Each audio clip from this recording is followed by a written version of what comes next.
তো আল্লাহ বলেন ইন্নাকা কাদিহুন ইলা রাব্বিকা কাদহান ফামুলাকি, হে মানুষ তুমি তোমার রবের কাছে পৌঁছা পর্যন্ত কঠোর পরিশ্রম করতে হবে, তারপরে তুমি তোমার রবের সাক্ষাৎ পাবে। তার মানে এই দুনিয়াটা হচ্ছে পরিশ্রমের জায়গা প্রিয় ভাইরা। এখানে পরিশ্রম না করলে সফলতার দেখা মিলে না। বাঁচতে হলে, সারভাইভ করতে হলে, টিকে থাকতে হলে আপনাকে পরিশ্রম করতে হবে। এই পৃথিবীতে কেউ কাউকে জায়গা করে দেয় না, এখানে জায়গা করে নিতে হয়, ঠিক কিনা বলেন? আপনি যদি পরিশ্রম করেন, পরিশ্রমে যে ঘাম ঝরে শরীর থেকে, পরিশ্রমের ঘামে জন্ম নেয় সফলতার বীজ। আপনি যখন হাড় ভাঙ্গা পরিশ্রম করবেন, এই পরিশ্রমে যে লোনা পানি বেরোবে, যে ঘাম বেরোবে, এই ঘামেই জন্ম নেয় সফলতার বীজ। এবং সফলতার কোনো শর্টকাট হয় না প্রিয় ভাইরা। অনেকে অল্পতে সফল হতে চায়, শর্টকাট খুঁজে, আছে না নাই? না, সফলতার জন্য আপনাকে লং কাটে যেতে হবে। ওখানে কোনো লিফট থাকে না, সিঁড়ি বেয়ে উঠতে হয়। অনেকে চায় যে সফলতার লিফটে উঠবো, সুইচ চাপবো, সাকসেসফুল ইন লাইফ। না, এত সহজ না, আপনাকে সিঁড়ি বেয়ে উঠতে হবে। তাহলে পরিশ্রমের কোনো বিকল্প নেই। এই দুনিয়াটা হচ্ছে পরিশ্রমের জায়গা, সংগ্রামের জায়গা। আপনি সফল হতে হলে আপনাকে পরিশ্রম করতে হবে, করতেই হবে। আর পরিশ্রমে কোনো লজ্জা নেই। আমি বিভিন্ন আমার আলোচনায় বলি, কাজে লজ্জা নেই। কিসে লজ্জা নেই? আওয়াজ করে বলুন সবাই। কাজে লজ্জা নেই। লজ্জা হচ্ছে অলসতায়, লজ্জা হচ্ছে হাত পাতায়, লজ্জা হচ্ছে অকর্মণ্যতায়। কাজে লজ্জা আছে? লজ্জা কিসে বলেন সবাই? লজ্জা হচ্ছে অলসতায়, অকর্মণ্যতায়। যারা কাজ না করে ফুটানি মারে, ওইটাতে লজ্জা। অনেকে আছে ফুটানি মারে, আছে না নাই? কাজ করে না, সব ফুটানি, এই ফুটানিতে লজ্জা। কিন্তু পরিশ্রমে কোনো লজ্জা নেই। এজন্য আল্লাহ তাআলা বললেন ইয়া আইয়ুহাল ইনসান ইন্নাকা কাদিহুন ইলা রাব্বিকা কাদহান ফামুলাকি, হে মানুষ তোমার রবের কাছে পৌঁছা পর্যন্ত তোমাকে পরিশ্রম করতে হবে। হাড় ভাঙা পরিশ্রম করে আমার কাছে আসতে হবে, তবেই সফলতা মিলবে। অন্য আয়াতে আল্লাহ তাআলা বলছেন লাকাদ খালাকনাল ইনসানা ফি কাবাদ, নিশ্চয়ই মানুষকে আমি কষ্ট এবং পরিশ্রম নির্ভর করে তৈরি করেছি। এই পৃথিবীতে টিকে থাকতে হলে তাকে পরিশ্রম করতে হয়, কষ্ট করতে হয়। এবং দুনিয়ার এই সাইকেলটা যদি দেখেন, দিন এবং রাতের যে সাইকেল, রাতকে আল্লাহ বানিয়েছেন ঘুমের জন্য, রেস্ট নেওয়ার জন্য, বিশ্রামের জন্য। আর দিনকে আল্লাহ বানিয়েছেন কর্মচঞ্চল করে, কাজের জন্য। দিনের মধ্যে কর্মস্পৃহা আছে। আল্লাহ তাআলা সূরা নাবাতে বলছেন ওয়াজআলনান নাহারা মাআশা, আমি দিনকে বানিয়েছি কর্মচঞ্চল। দিনে আপনি কাজ করবেন, হাড় ভাঙা পরিশ্রম করবেন, তবেই সফলতা ধরা দিবে, ঠিক কিনা বলেন? তাহলে প্রথমে আমরা জানলাম এই পৃথিবীতে পরিশ্রম করতেই হবে, পরিশ্রমের কোনো বিকল্প নেই। সফল হতে চাইলে কি করতে হবে? আওয়াজ করে বলবেন, কি করতে হবে? এবং ইসলাম এই পরিশ্রমকে উৎসাহিত করে, পরিশ্রমের মাধ্যমে যে ইনকাম, এটাকে উৎসাহিত করে। বিষ্ণু ঈসা ইসলাম বলেন মা আকালা আহাদুন তাআমান কাত্তু খায়রান আইয়াকুলা মিন আমালি ইয়াদাই, মানুষ পরিশ্রম করে তার দুই হাত দিয়ে উপার্জন করে যে জীবিকা নির্বাহ করে, এর চেয়ে শ্রেষ্ঠ জীবিকা পৃথিবীতে আর নেই। আল্লাহু আকবার। আপনারা যারা কষ্ট করে ঘাম ঝরিয়ে উপার্জন করেন, এই পৃথিবীতে এর চেয়ে শ্রেষ্ঠ উপার্জন আর হতে পারে? পরিশ্রম করে ঘাম ঝরিয়ে আপনি যে রিজিক এর বন্দোবস্ত আপনার হয়, এই খাবারের চেয়ে শ্রেষ্ঠ খাবার পৃথিবীতে হতে পারে? এরপর বিষ্ণু ঈসা ইসলাম বললেন ওয়া ইন্না নাবিয়াল্লাহি দাউদ আলাইহিস সালাম কানা ইয়াকুলু মিন আমালি ইয়াদি, আল্লাহর নবী দাউদ আলাইহিস সালাম তিনি নিজ হাতের উপার্জন থেকে খেতেন। সুবহানাল্লাহি ওয়া বিহামদি। তিনি আর্মার বানাতেন, যুদ্ধাস্ত্র। তিনি বর্ম বানাতেন, নিজ হাতে বর্ম বানিয়ে, যুদ্ধাস্ত্র বানিয়ে বিক্রি করে সেটা দিয়ে জীবিকা নির্বাহ করতেন। আল্লাহু আকবার। তাহলে পরিশ্রমের কোনো বিকল্প নেই। শ্রমের মাধ্যমে যে উপার্জন, এটা শ্রেষ্ঠ উপার্জন। তাই শ্রমজীবী যারা আছেন, মনক্ষুণ্ণ হবেন না, মন ছোট করবেন না। You are the super hero, you are the super hero, you are the remittance fighter of our country. এজন্য রাস্তা দিয়ে যখন হাঁটবেন, বুক ফুলিয়ে হাঁটবেন, আর বস্তা ভরে টাকা নিয়ে দেশে ফিরবেন, ঠিক কিনা বলেন? বুক ফুলিয়ে হাঁটতে হবে। এজন্য আমি আমার প্রিয় মাতৃভূমি বাংলাদেশের গভর্নমেন্টকে অনুরোধ করবো, আমাদের শ্রমজীবী ভাইদের যাতে সুবিধা হয়, এই ব্যবস্থা আপনাদের করতে হবে। বিনীত অনুরোধ রাখবো। শ্রম মন্ত্রণালয়ে যারা দায়িত্বে আছেন, স্পেশালি তাদেরকে রিকোয়েস্ট করবো, আমাদের শ্রমজীবী ভাইদের যেন কোনো কষ্ট না হয়, কারণ তাদের পাঠানো রেমিটেন্সে সচল থাকে আমার দেশের অর্থনীতির চাকা। তারা ভালো থাকলে ভালো থাকবে বাংলাদেশ। ভেরি সিম্পল, ঠিক কিনা বলেন? আমার যে ভাইটা পরিচ্ছন্নতা কর্মী, রাস্তা ক্লিন করে, এয়ারপোর্টে ওয়াশরুম ক্লিন করে, একজন পরিচ্ছন্নতা কর্মী, তারও 20 থেকে 30,000 টাকা বাংলাদেশে ঢুকে প্রতি মাসে। আপনি চিন্তা করতে পারেন? 6টা মাস যদি রেমিটেন্স বন্ধ হয়, শ্রীলঙ্কার চেয়েও খারাপ অবস্থায় বাংলাদেশে চলে যাবে। Just only 6 months. ভয়ঙ্কর অবস্থা হবে বাংলাদেশে। এটা আল্লাহর পক্ষ থেকে একটা স্পেশাল রাহমা, মার্সি এন্ড ব্লেসিংস, যা আমাদের রিজিকের তাগিদায় সারা বিশ্বে যে কাজ করতে হয়, আমরা কাজ করি আর দেশে টাকা পাঠাই, আর সচল থাকে আমার দেশের অর্থনীতির চাকা। আলহামদুলিল্লাহ পড়েন।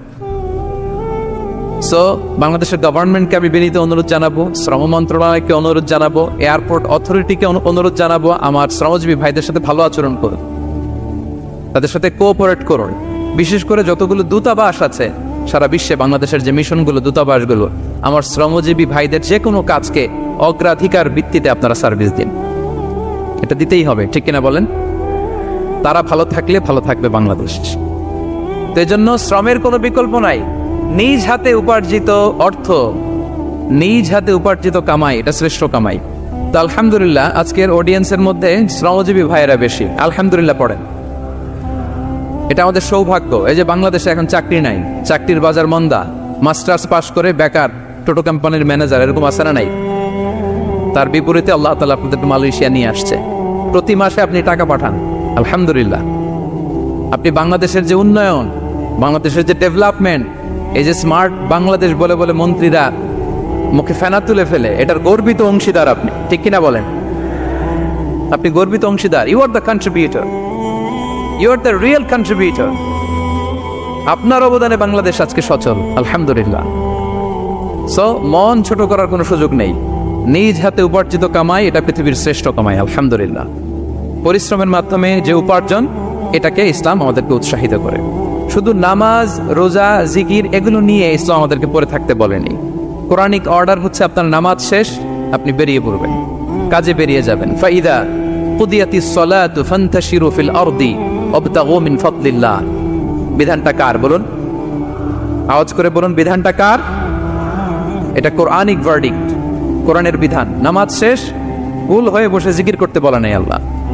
আল্লাহ বলেছে ফান্তাশিরু ফিল আরদ ওয়াবতাগু মিন ফাদলিল্লাহ, জমিনে ছড়িয়ে পড়ো, আল্লাহর রিজিক তালাশ করো। নামাজ শেষ, বেরিয়ে যাবে। কৃষক চলে যাবে মাঠে, শ্রমজীবী চলে যাবে ফ্যাক্টরিতে, শিক্ষকরা চলে যাবে তাদের শিক্ষা প্রতিষ্ঠানে, কর্পোরেট ওয়ার্ল্ডের লোকেরা চলে যাবে তাদের প্রতিষ্ঠানে। ডেভেলপমেন্ট করতে হবে, সিভিলাইজেশন করতে হবে। নামাজের পরে গোল হয়ে বসে থাকা চলবে না। কি ব্যালেন্স দেখেছেন ইসলাম? আজান হয়েছে তো মসজিদে আসো, নামাজ শেষ বেরিয়ে পড়ো, আলহামদুলিল্লাহ। কি ভারসাম্যপূর্ণ ইসলাম। ফাইদা কুদিয়াতিস সালাতু ফান্তাশিরু ফিল আরদ, যখন সালাত শেষ জমিনে ছড়িয়ে পড়ো, আল্লাহ রিজিক অন্বেষণ করো। তাহলে শুধু নামাজ রোজার মধ্যে ইসলাম নয়, আপনাকে কর্মঠ হইতে হবে, পরিশ্রম করতে হবে, হাড় ভাঙা পরিশ্রম। বিশ্বনবী সাল্লাল্লাহু আলাইহি ওয়াসাল্লাম অত্যন্ত পরিশ্রমী ছিলেন। He started his first career as a shepherd. সুবহানাল্লাহ। ওনার প্রথম ক্যারিয়ার উনি রাখাল হিসেবে শুরু করেছেন। রাখালরা যে কাজ করে, অর্থাৎ মরুভূমিতে ভেড়া, মহিষ, ভেড়া, ছাগল, তারপর বকরি, দুম্বা, এই চরানোর কাজগুলো দিয়ে বিষ্ণু ইসলাম তার ক্যারিয়ার শুরু করেছেন এজ এ শেফার্ড। বিষ্ণু ইসলাম বলেন, সেই বুখারীর বর্ণনা, মা বাআসাল্লাহু নাবিয়্যান ইল্লা রাআল গানাম। আল্লাহ তাআলা এই পৃথিবীতে এমন কোন নবী পাঠায় নাই যে নবীরা ছাগল চড়ায় নাই। সুবহানাল্লাহ পড়বেন না? সাহাবারা বললেন, ওয়া আনতা ইয়া রাসূলুল্লাহ, হে আল্লাহর নবী আপনিও ছাগল চড়িয়েছেন? বিষ্ণু ইসলাম বললেন, নাআম, আমিও ছাগল চড়িয়েছি। ওয়া কুনতু আরআহা আলা কারারিত লি আহলি মক্কা, আমি অল্প কিছু মজুরির বিনিময়ে, অল্প কিছু টাকার বিনিময়ে, সামান্য কিছু পারিশ্রমিকের বিনিময়ে মক্কার লোকদের ছাগল চড়িয়ে দিতাম। সুবহানাল্লাহ পড়েন। ছাগল হচ্ছে খুব টেরা প্রাণী, ডানে টানলে বায়ে যায়, বায়ে টানলে ডানে যায়।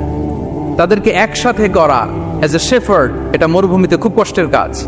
আল্লাহ তাআলা প্রত্যেক নবীকে দিয়ে ছাগল চড়িয়েছেন, যাতে করে কিছুদিন পরে নবীরা মানুষ চড়াতে পারে। সুবহানাল্লাহ। আল্লাহ বুঝাতে চাইলেন, এখন ছাগল চড়াও, এদের উপর যদি কন্ট্রোল নিতে পারো তাহলে মানব জাতির উপর কন্ট্রোল নিতে পারবো। আল্লাহু আকবার। এজন্য প্রত্যেকটা নবীকে দিয়ে, সহিহ বুখারীর বর্ণনা, মা বাআসাল্লাহু নাবিয়্যান ইল্লা রাআল গানাম, আল্লাহ পৃথিবীতে এমন কোন নবী পাঠায় নাই যেই নবীকে দিয়ে আল্লাহ ছাগল চড়ায় নাই। তো বিষ্ণু ইসলাম ছাগল চড়িয়েছেন, অত্যন্ত সুঠাম দেহে ছিলেন, কর্মঠ ছিলেন। তার মানে বিষ্ণু ইসলামও পরিশ্রম করে উপার্জন করেছেন, ঠিক কিনা? ছাগল চড়াতেন, তার বিনিময়ে সামান্য কিছু পারিশ্রমিক নিতেন, মজুরি নিতেন, এতে লজ্জা নাই। এজন্য এই কথা দিয়ে শুরু করেছে যে কাজে লজ্জা নেই। এই তো বিষ্ণু ইসলামের ক্যারিয়ার গেল। আমরা যদি সাহাবাদের জীবনী দেখি, ওনারাও পরিশ্রমী ছিলেন। কেউ খেজুর বাগানে কাজ করতেন, কেউ কৃষি কাজ করতেন, কেউ বাজারে ব্যবসা করতেন, কেউ বসে থাকেন নাই। হাড় ভাঙ্গা পরিশ্রম করেছেন প্রত্যেকটা সাহাবা। তারা আমাদের মডেল, তারা আমাদের সুপার হিরো, তারা আমাদের আইকন, ঠিক কিনা? নবীরা আমাদের মডেল, সাহাবারা আমাদের মডেল। বিষ্ণু ইসলামও কর্মঠ ছিলেন, ওনার সাহাবার অত্যন্ত কর্মঠ ছিল। কেউ বসে থাকতেন না, পরিশ্রম করতেন, হাড় ভাঙ্গা পরিশ্রম করতেন, উপার্জন করতেন। তারা আমাদের জন্য প্রেরণার বাতিঘর। অনেক সাহাবাদের বায়োগ্রাফি থেকে আপনাদেরকে ঘটনা শেয়ার করা যাবে। আমি একজন সাহাবার জীবনী শোনাবো আপনাদেরকে। আব্দুর রহমান ইবনে আউফ রাদিয়াল্লাহু তাআলা আনহু। 10 জন জান্নাতের, দুনিয়াতে বসে যে 10 জন সাহাবা জান্নাতের সুসংবাদ পেয়েছেন, তাদের মধ্যে একজন, আলহামদুলিল্লাহ বলেন। আব্দুর রহমান ইবনে আউফ রাদিয়াল্লাহু তাআলা আনহু প্রথম 8 জন মক্কায় যারা কালিমা পড়ে মুসলমান হয়েছে তাদের একজন। তার স্ট্যাটাসটা আগে জেনে নেন। তো তিনি যখন মক্কা থেকে হিজরত করে মদিনায় গেলেন, মনে রাখবেন মক্কা থেকে যে সাহাবারা বাড়ি ঘর ছেড়ে হিজরত করেছে তাদেরকে বলে মহাজির, মানে হিজরতকারী সাহাবা। আর মদিনাতে যে সমস্ত সাহাবারা তাদেরকে রিসিভ করেছেন তাদেরকে বলে আল আনসার, মানে সাহায্যকারী সাহাবা। তো যারাই হিজরত করে মক্কা থেকে মদিনায় যেত, বিষ্ণু ইসলাম মদিনার কোন সাহাবীর সাথে তার ভাই পাতিয়ে দিতেন, আল মুআখাত, ব্রাদারহুড করে দিতেন, দায়িত্ব দিতেন যে তুমি এই সাহাবীকে দেখবে। তো আব্দুর রহমান ইবনে আউফ রাদিয়াল্লাহু তাআলা আনহু যখন হিজরত করে গেলেন, তার দেখভাল করার জন্য যে সাহাবীর দায়িত্ব পড়ল তার নাম হচ্ছে সাআদ ইবনে রাবি', আনসারী সাহাবী রাদিয়াল্লাহু তাআলা। বিষ্ণু বললেন, সাআদ, আব্দুর রহমান ইবনে আউফ তোমার ভাই, ভাই বানিয়ে দিলেন। কি বানিয়ে দিলেন? তুমি তাকে টেক কেয়ার করবে, সে হবে তোমার মেহমান। সুবহানাল্লাহ। সাআদ ইবনে রাবি' রাদিয়াল্লাহু তাআলা তিনি আব্দুর রহমান ইবনে আউফকে ডেকে নিয়ে গেলেন, ঘরে নিয়ে গেলেন মেহমানকে, এবং বললেন, ইয়া সাআদ ইন্নী আকসারুল আনসারি মালান। হে সাআদ, তুমি চিন্তা করো না, তুমি মনে করো না যে তোমার ভরণ পোষণ দিতে আমার কষ্ট হবে। আমি মদিনার সবচাইতে বড় বিজনেস ম্যাগনেট, সবচাইতে বড় বিজনেস ম্যাগনেট আমি। No tension, don't worry about it. Tension নিও না, আসো, তোমার জন্য আমার কি প্রপোজাল শোনো। ফাআকসিমু লাকা নিসফা মালি, আমার যত সম্পদ আছে আমি অর্ধেক তোমার দিয়ে দিব। সুবহানাল্লাহ। এত আসতে আপনার বাড়িতে কেউ মেহমান হলে করতে পারবেন এরকম? আল্লাহ, কেমন প্রেরণার বাতিঘর তারা। ফাআকসিমু নিসফা মালি, আব্দুর রহমান ইবনে আউফ, আমার অর্ধেক সম্পদ তোমারে দিয়ে দিব। এখানেই শেষ না, এরপর বলতে লাগলেন, আমার অনেকগুলো স্ত্রী আছে, তুমি কোথায় যে মেয়ে খুঁজবা, প্রস্তাব দিবা, এত ঝামেলার দরকার নেই। আমার কোন স্ত্রীকে তোমার ভালো লাগে বলো, তার যদি তোমাকে ভালো লাগে তাহলে প্রয়োজনে তাকে আমি ডিভোর্স দিয়ে দিব, তাকে নিয়ে তুমি সুখের সংসার করবা। আল্লাহু আকবার, আল্লাহু আকবার। অর্ধেক সম্পদ দিয়ে দিব, আমার একাধিক স্ত্রী আছে, কাউকে যদি তোমার পছন্দ হয় এবং সেও যদি তোমাকে পছন্দ করে, প্রয়োজনে তাকে ডিভোর্স দিব। New life, new career, just go on. আমরা এই সুযোগ পেলে কি করতাম? সাথে সাথে অর্ধেক সম্পদ নিয়ে নিতাম, ঠিক কিনা? আব্দুর রহমান ইবনে আউফ প্রেরণার বাতিঘর। উনি কি করলেন? উনি বললেন, লা হাজাতা লি ফি যালিক। আমার ভাই, তুমি যে বলছো, এ সাআদ ইবনে রাবি, তুমি যে এত চমৎকার প্রপোজাল দিয়েছো, এতেই আমি খুশি। তোমার কোনো কিছুর আমার দরকার নাই। বারাকাল্লাহু লাকা ফি আহলিকা ওয়া মালিক, আল্লাহ তোমার সম্পদেও বরকত দেখ, আল্লাহ তোমার পরিবারেও বরকত দেখ। তবে একটা কষ্ট করতে হবে, সেটা কি? আব্দুর রহমান ইবনে আউফ বললেন, দুল্লানি ইলা সুক, just show me the way to market. মদিনার বাজারটা কোথায় এটা একটু দেখায় দাও। আমি নতুন মানুষ, পথঘাট চিনি না। দুল্লানি ইলা সুক, just show me the way to market of Medina. মদিনার বাজারটা কোন রাস্তা একটু দেখায় দাও। আল্লাহু আকবার। সাদ ইবনে রাবি বললেন, এই তো মদিনার বাজার। উনি যে কিছু ঘি কিনলেন, পনির কিনলেন, কিনে বিক্রি করলেন, প্রফিট করলেন। ওই প্রফিট দিয়ে আরো বেশি করে কিনলেন, আবার বিক্রি করলেন, প্রফিট, আবার বিক্রি করলেন, প্রফিট। এই কেনা বেচা করতে করতে 1-2 মাসের মধ্যে উনি মদিনার one of the biggest business magnate হয়ে গেলেন। আল্লাহু আকবার। কি হাড় ভাঙ্গা পরিশ্রমী না তারা করেছেন। একেবারে রেডি ক্যারিয়ার ছিল। গেলাম, সবচেয়ে বড় বিজনেসম্যানের অর্ধেক সম্পত্তি পেয়ে গেলাম। He didn't accept the ready career. Rather, he made his own path with his own endeavor. নিজের চেষ্টায়, নিজের পরিশ্রমে, নিজের ঘাম ঝরিয়ে নিজের ক্যারিয়ার তৈরি করেছেন। চিল্লায় বলেন ঠিক কিনা? This is the biography of Abdul Rahman ibn Auf radiyallahu ta'ala anhu. সাহাবারা কতটা পরিশ্রম করেছেন, তার মানে বিশ্বনবী পরিশ্রমী ছিলেন, সাহাবারা পরিশ্রমী ছিলেন। এবং বিষ্ণু ঈসা ইসলাম পরিশ্রম করতে বলতেন সবাইকে, হাত পাততে নিষেধ করতেন, কারণ দারিদ্রতা বড্ড ভয়ঙ্কর। দারিদ্রতা যার আসে সে বোঝে। বাংলা একটা কথা আছে, অভাব যখন দরজায় এসে দাঁড়ায়, ভালোবাসা তখন।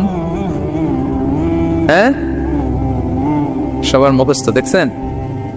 অভাব যখন দরজায় এসে দাঁড়ায়, ভালোবাসা তখন জানলা দিয়ে পালায়। দারিদ্রতা ঈমান কেড়ে নেয়। আপনি পার্বত্য চট্টগ্রামের অবস্থা জানেন? আমাদের বাংলাদেশের পাহাড়ি এলাকার অবস্থা জানেন?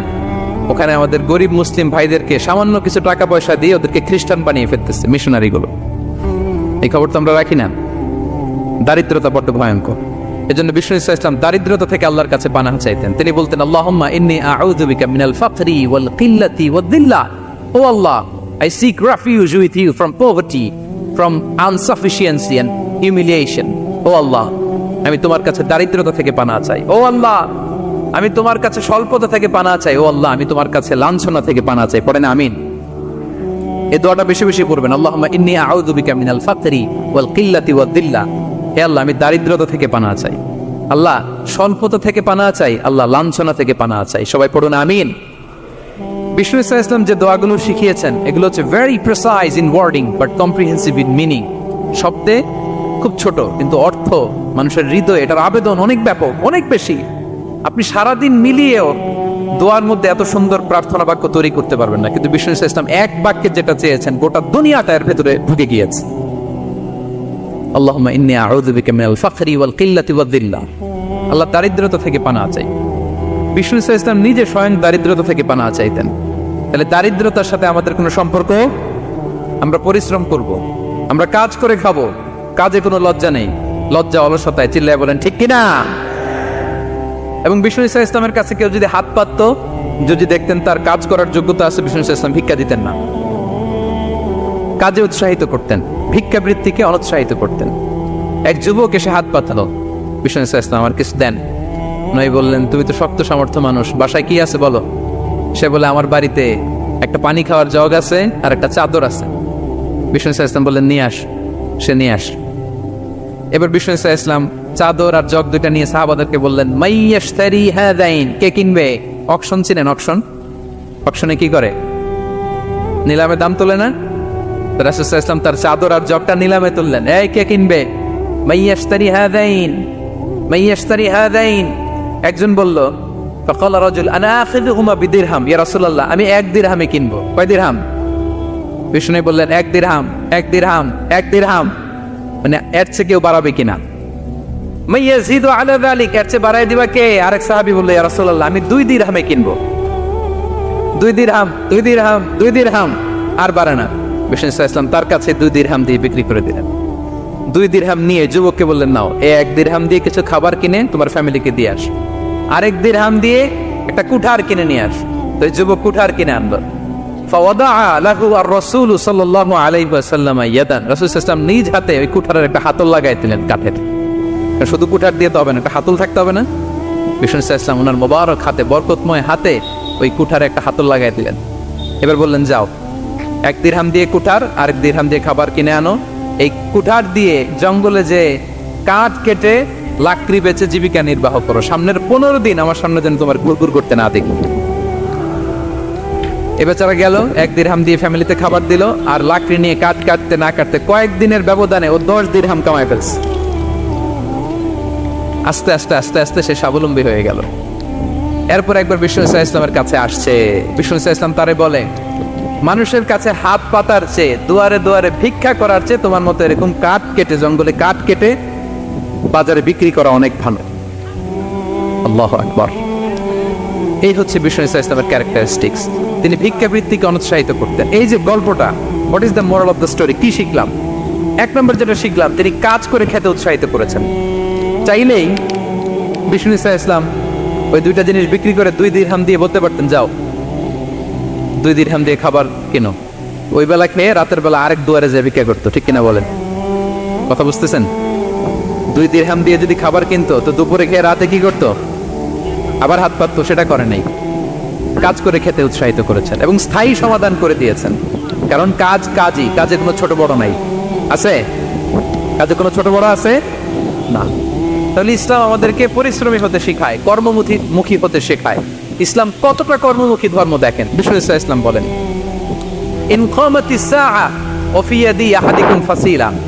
কেউ যদি দেখে কিয়ামত হয়ে যাচ্ছে, কি হয়ে যাচ্ছে? সবাই বলুন। কেউ যদি দেখে কিয়ামত হয়ে যাচ্ছে আর তার হাতে একটা চারা বীজ আছে, গাছের চারা। কি আছে? গাছের চারা। সে গাছের চারা রোপণ করতে গেছিল, ওদিকে যায় দেখে কিয়ামত শুরু হয়ে গেছে। বিষ্ণু নবী বলেন, ফাইন ইসতাতাআ আন লা তাকুমা হাত্তা ইয়াগরিসাহা ফালইয়াগরিসহা। সে যদি পারে কিয়ামত হওয়ার আগেই ওটা রোপণ করে দিতে, সেজন্য তাড়াতাড়ি করে রোপণ করে দেয়। আল্লাহু আকবার। ইসলাম কতটা কর্মমুখী ধর্ম। কিয়ামত শুরু হয়েছে, বিষ্ণু বলেন তার উপর কিয়ামত আসার আগে সে যদি চান্স পায় চারা বীজটা যেন রোপণ করে দেয়। আর আমরা এখন আখিরুজ্জামান, দাজ্জাল আসবে, কিয়ামত হয়ে যাবে, 2025 সালেই হবে, এগুলো বলে কাজকর্ম সব বন্ধ করে দিচ্ছে। এরকম ডাকাইতে আছে না নাই? হ্যাঁ বলেন, আছে না নাই?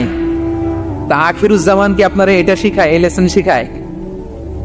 আখিরুজ্জামান আসবে, দাজ্জাল আসবে, তো আপনার সমস্যা কি? দাজ্জাল আসবে দেখেই তো আপনাকে বিজনেস করে এমন টাকা কামাইতে হবে যাতে করে দাজ্জাল আসলে আমি আমার অর্থ দিয়ে মুজাহিদিন ভাইদেরকে সহায়তা করতে পারি। দাজ্জাল আসবে তো আপনার প্রবলেম কি? আপনার বডি বিল্ডিং করতে হবে, আপনার ফ্যামিলিকে তারবিয়া দিতে হবে, আপনার সোসাইটিকে সমৃদ্ধ করতে হবে, আপনাকে সভ্যতার কারিগর হইতে হবে। আপনার সব কাজ আপনি আরো বাড়াই দিবেন দাজ্জালের প্রশ্ন আসলে। এখন দাজ্জাল আসবে, 25 সালেই আসবে, 26 সালেই কিয়ামত হবে। কি হবে ক্যারিয়ার দিয়ে? আর কি হবে ব্যবসা করে? এরকম আছে না নাই? এরকম করা যাবে? বিশ্বনবী কি বললেন? কিয়ামত হইতেছে, তুমি দেখতেছো চাক্ষুষ বিলা আয়ান, দেখতেছো কিয়ামত হইতেছে, আর তুমি গাছ লাগাইতে গেছিলা। যদি সুযোগ হয় কিয়ামত হওয়ার আগে আগে কি করো? গাছ লাগাও। সুবহানাল্লাহ পড়বেন না? প্রিয় ভাইয়েরা, আমরা যেন পরিশ্রমী হই, আমরা যেন কর্মঠ হই, আমরা যেন অলস না হই। বিষ্ণু ইসলাম অলসতা থেকে আল্লাহর কাছে পানা চাইতেন। আল্লাহ আমাদেরকে বোঝার তৌফিক দান করুক, আমরা পড়ি আমিন। আল্লাহ নবী সাল্লাল্লাহু আলাইহি ওয়াসাল্লাম শুধু পরিশ্রম করতে বলেছেন এমন নয়, তিনি পরিশ্রমীদেরকে পছন্দ করতেন। এক সাহাবীর সাথে তিনি মুসাফা করলেন, দেখলেন হাতটা বড্ড খসখসে, তিনি শ্রমজীবী সাহাবী। এটা যখন তিনি শুনতে পেলেন, তিনি পরম মমতায় আলতো করে ওই শ্রমিক সাহাবীর হাতে তিনি চুমু খেলেন। আল্লাহু আকবার। এবং ওনার আন্ডারে যারা কাজ করত তাদের সাথে বিষ্ণু ইসলামের যে আচরণ, ওনার যে শ্রমিক, ওনার যে খাদেম, তাদের সাথে বিষ্ণু ইসলামের যে ডিলিং শুনলে আপনি অবাক হয়ে যাবেন। আপনি কারো ব্যাপারে যদি রিয়েল ইনফরমেশন চান, আপনি কয়েকটা জায়গায় নক করতে হবে। 1 নাম্বার, ধরেন যে একজন বড় সাহেব, তার আসল তথ্য যদি চান তার বউকে জিজ্ঞেস করেন। কারা জিজ্ঞেস করবেন? ওয়াইফকে জিজ্ঞেস করবেন, স্ত্রীকে, আসল তথ্য পাবেন। 2 নাম্বার, তার বাড়ির দারোয়ানকে জিজ্ঞেস করবেন। কাকে? 3 নাম্বার, তার ঘরের কাজের বুয়া, সব জানে উনি, ওই কাজের বুয়া থেকে রিপোর্ট নেবেন, ঘরে যে কাজ করে।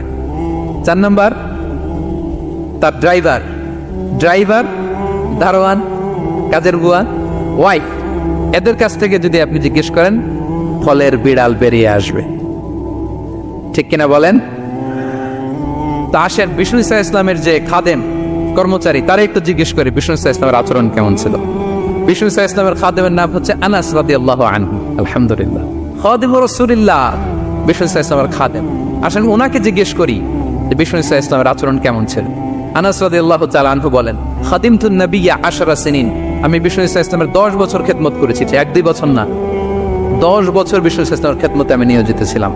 ফামা ক্বালা লি লিমা সানা'তা ওয়ালা লিমা লা সানা'তা, 10 বছরের মধ্যে একদিনও কখনো বলে না, এ আনাস এটা কেন করলা, এই আনাস এমনটা কেন হলো, এটা কেন করলা না, একদিনের জন্য বলে নাই। কেন এটা করছো, কেন এটা করো নাই, এরকম কোনো প্রশ্ন আমাকে কোনোদিন করে নাই। সুবহানাল্লাহ। আনাস রাদিয়াল্লাহু তাআলা কি ভুল করেন নাই? করছেন। ছোট মানুষ তো, একেবারে ছোট বাচ্চা ছিলেন। ওনার আম্মা যখন আনাস রাদিয়াল্লাহু তাআলাকে নিয়ে আসছে, বিষ্ণু ইসলাম মক্কা থেকে হিজরত করে মদিনায় আসলেন, সবাই বিশ্বনবীকে ঘিরে ধরলো। সবাই বিশ্বনবীকে সালাম দেয়, মুসাফা করে, হাদিয়া দেয়। আনাসের মা চোখের পানি ছাড়ে, বিশ্বনবীর কাছে লজ্জায় এসে বলে, ইয়া রাসূলুল্লাহ, সবাই আপনাকে উপহার দেয়, সবাই আপনাকে হাদিয়া দেয়, আমি আপনারে কি হাদিয়া দেব? হাদিয়া দেওয়ার মতো কিছু নাই আমার এই কলিজার টুকরা আনাস ছাড়া। আমি আনাসকেই আপনারে হাদিয়া দিয়ে দিলাম।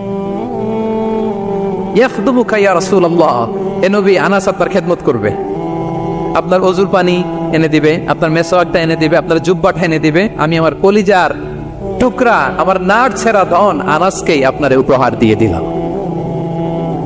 আনাস রাদিয়াল্লাহু তাআলা বিষ্ণু ইসলামের সাথে থাকতেন, ওযুর পানি এনে দিতেন, জামা এনে দিতেন। বিষ্ণু বললেন, আনাস, আমার ওই জুব্বাটা নিয়ে আসো। ছোট্ট আনাস জুব্বা আনতে যে মদিনার বাচ্চারা খেলতেছে, আমাদের দেশে যে খেলে, কুতকুত খেলে, চারা খেলে, এইটা খেলে, সেইটা খেলে, ওই খেলাধুলা দেখে নবীর জামা আনার কথা উনি ভুলে গেলেন। বাচ্চাদের সাথে দাঁড়িয়ে খেলা দেখতে আরম্ভ করলেন। এখন সময় গড়িয়ে অনেক হয়ে গেল, আনাসও আসে না, জুব্বাও আসে না। ঘটনা কি? বিষ্ণু ইসলাম বললেন, যাই, নিজের জামা নিজে নিয়ে আসি। তো বের হলেন, যে দেখে সর্বনাশ, আনাসকে পাঠাইছি জুব্বা আনতে, আনাস দেখি এদিকে খেলার মধ্যে মগ্ন হয়ে আছে। বিষ্ণু ইসলাম কিছুই বললেন না, চুপ করে যে উনিও আনাসের পিছনে এভাবে দাঁড়িয়ে রইলেন, কিছুই বলে না। তো আনাস খেলা একবার এদিকে দেখে, একবার ওদিকে দেখে, একবার এদিকে ঘুরতে ঘুরতে হঠাৎ দেখে পিছনে কে? স্বয়ং বিশ্বনবী। আল্লাহ, বিশ্বনবীর দেখে তো আনাস রাদিয়াল্লাহু তাআলার কলিজাটা এখানে চলে আসছে ভয়। হায় হায়, আজকে খবর আছে। হায় হায়, আমার না জুব্বা আনতে বলছিল, আমি কি কাজ করলাম? ভয়ে আটকে উঠছে।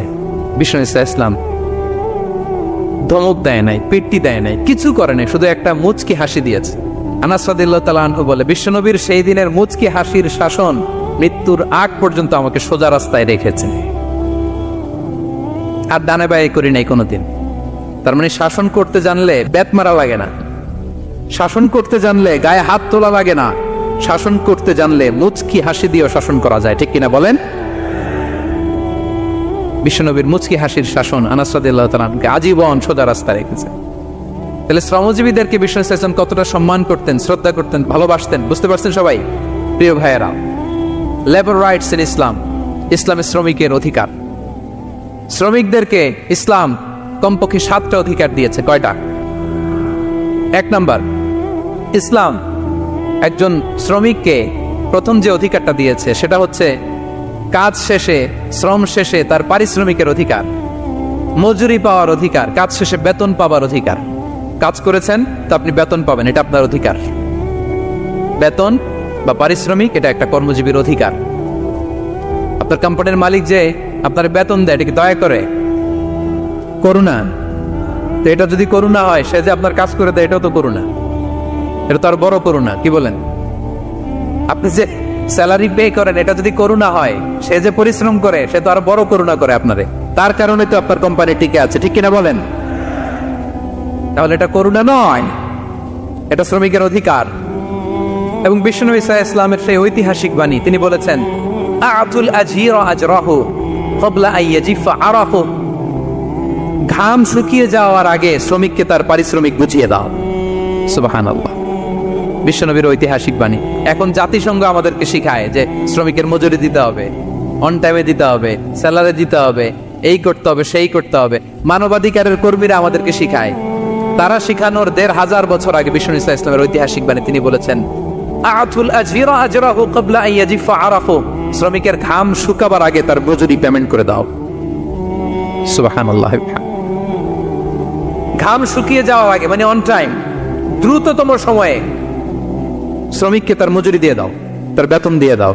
যারা শ্রমিককে তার পারিশ্রমিক অন টাইমে দেয় না, স্যালারি অন টাইমে পে করে না, টালবাহানা করে, গরিমসি করে, তাদের ব্যাপারে বিষ্ণু ইসলাম কি বলেন? বিষ্ণুই বলেন, 3 শ্রেণীর ব্যক্তি, সালাসাতুন আনা খাসমুহুম ইয়াউমাল কিয়ামা, 3 শ্রেণীর ব্যক্তির বিরুদ্ধে আমি বিশ্বনবী কিয়ামতের দিন আল্লাহর কাঠগড়ায় মামলা দায়ের করব। আমি বিশ্বনবী 3 শ্রেণীর ব্যক্তির বিরুদ্ধে আমি বিশ্বনবী আল্লাহর সুপ্রিম কোর্টের কাঠগড়ায় মামলা দায়ের করব। এর মধ্যে 1 শ্রেণীর ব্যক্তি হচ্ছে রাজুলুন ইস্তাআজারা আজীরান ফাস্তাওফা মিনহু ওয়া লাম ইউতিহি আজরা, কোন ব্যক্তি যে শ্রমিক নিয়োগ দেওয়ার পরে তার কাছ থেকে কাজ বুঝে নিয়েছে কিন্তু তাকে তার প্রাপ্য বুঝিয়ে দেয়নি। এরকম ডাকাত আমাদের সমাজে আছে না নাই? কাজ ঠিকই বুঝে নিচ্ছে কিন্তু তার প্রাপ্যটা বুঝিয়ে দেয়। বিশ্বনবী বলেন, তার বিরুদ্ধে আমি মামলা দায়ের করব। প্রিয় ভাইরা, বুঝে থাকলে উত্তর দেন। বিশ্বনবী যার বিরুদ্ধে মামলা দায়ের করবে তার জান্নাত তো একেবারে ডাইরেক্ট, তাই না?